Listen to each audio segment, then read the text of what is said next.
क्रोध के विषय में भगवान बुद्ध की कहानी बताते हैं। बुद्ध एक बार एक गांव से निकल रहे थे। उस गांव के कुछ लोग उनके शत्रु थे। हमेशा ही जो भले लोग हैं उनके हम शत्रु रहते हैं। उस गांव के लोग भी हमारे जैसे ही लोग होंगे, इसीलिए वे बुद्ध के भी शत्रु होंगे। बुद्ध उस गांव से निकले तो उन गांव के लोगों ने रास्ते पर उन्हें घेर लिया और बहुत गालियां दी और बहुत अपमान किया, बहुत अपशब्द बोले।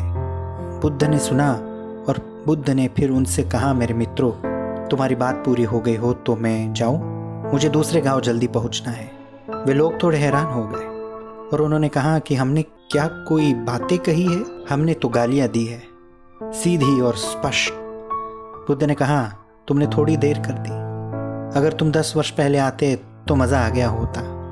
हम भी तुम्हें गालियां देते, हम भी क्रोधित होते, थोड़ा रस आता, बातचीत होती, पर तुम थोड़ी देर करके आए हो। अब मैं उस जगह हूँ कि तुम्हारी गाली लेने में असमर्थ हूँ। तुमने गाली दी वह तो ठीक, लेकिन तुम्हारे देने से क्या होता है?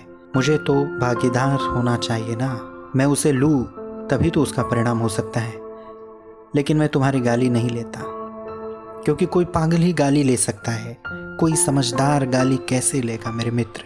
मैं दूसरे गांव से निकला था, वहाँ के लोग मिठाइयाँ लाए थे भेंट करने। मैंने उनसे कहा कि मेरा पेट भरा है, तो वह मिठाइयाँ वापस ले गए। जब मैं न लूँगा तो वो मुझे कैसे दे जाएंगे? बुद्ध ने उन लोगों से पूछा कि वे लोग मिठाइयाँ ले गए, उन्होंने क्या किया होगा? एक आदमी ने भीड़ में से कहा कि उन्होंने अपने बच्चों को बांट दिए होंगे, परिवार में दे दिए होंगे। बुद्ध ने कहा, मित्रों, अब तुम बड़ी मुश्किल में पड़ गए। तुम गालियाँ लाए हो और वो मैं लेता नहीं। अब तुम क्या करोगे? घर ले जाओगे, बांटोगे? मुझे तुम पर बड़ी दया आती है। अब तुम इन गालियों का क्या करोगे?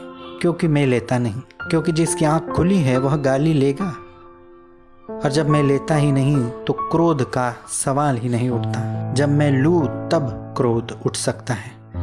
आंखें रहते हुए मैं कैसे कांटों पर चलूँ, और आंखें रहते हुए मैं कैसे गालियाँ लूँ, और होश रहते मैं कैसे क्रोधित हो जाऊँ? मैं बड़ी मुश्किल में हूँ, मुझे क्षमा कर दो। तुम गलत आदमी के पास आ गए हो। मैं जाऊँ, मुझे दूसरे गांव जाना है। उस गांव के लोग कैसे निराश नहीं हो गए होंगे, कैसे उदास नहीं हो गए होंगे। बुद्ध ने क्या कहा? ये बुद्ध ने क्रोध को दबाया नहीं है, ये बुद्ध भीतर जाग गया है, इसीलिए क्रोध अब नहीं है।